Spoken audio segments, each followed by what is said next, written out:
saboh ikatan. Kalah saboh ikatan. Mana dia lagi ikat lumo le syaitan. Tiap uro tiap malam mate dah lagi ikat lelumo. Lagi tanya ikat lumo anggo lagi lumo tu tiap saboh ikatan.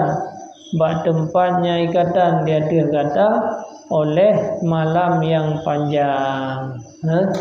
Gara-gara leboh ikatannya nanti beda-beda malam beda-beda, subuh beda-beda, duha beda-beda.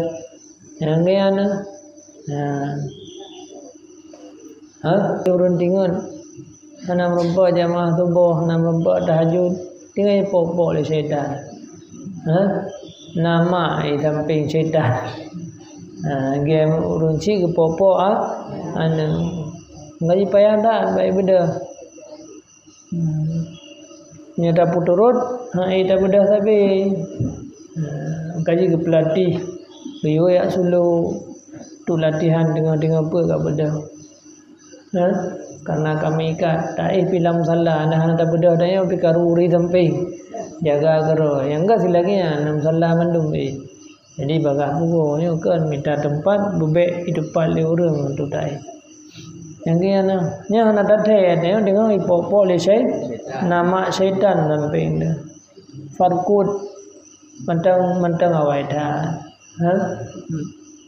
Fa ini stayqadha, maka jika bangun seseorang hana tak puturut ada yang tak beda pula minokan HP je tak pada larang diberzikir ya akan Allah baca doa alhamdulillahilladzi alhamdulillahilladzi ahyana ba'da ma amatana wa ilaihin nusyur.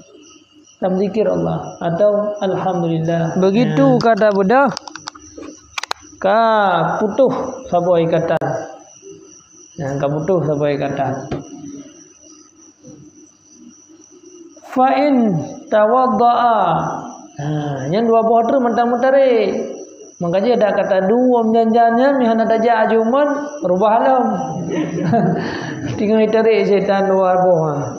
Sabuh kata pula oleh dari bunuh ikat mendum yang babak ranjang.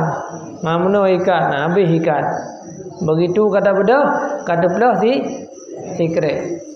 Yang dia nyuron deuro malam menani pupul setan. Ima habis setan ngadayo. Ikat dulu. Jadi yang ni nyen si tak pula ngadayo menani pula keroi. Tajak tak pugo tak tari sakit di. Mucut ngon talo syaitan dari ilam gede. Bedah kera yuji yang wudu. Begitu jika di wudu yang seseorang niscaya akan terlepas ikatan yang kedua. Begitu kada bedah tak sembahyang kagada ikatan yang pertama. Hanya dua long teater. Nya mentang na tiba cutru ikat yang meranjang. Pegawai tak mentang itu menjadi tajak leh. Ni tajak aja awai tak mentang golai kaman. Golai azan. Golom terung kuimum. Golom terung kuimum. Hana dingo sembahyang ajulam. Fa in salla le wudu kena urun dingo lam kan. Yang kiana mentang naik kata ni itu.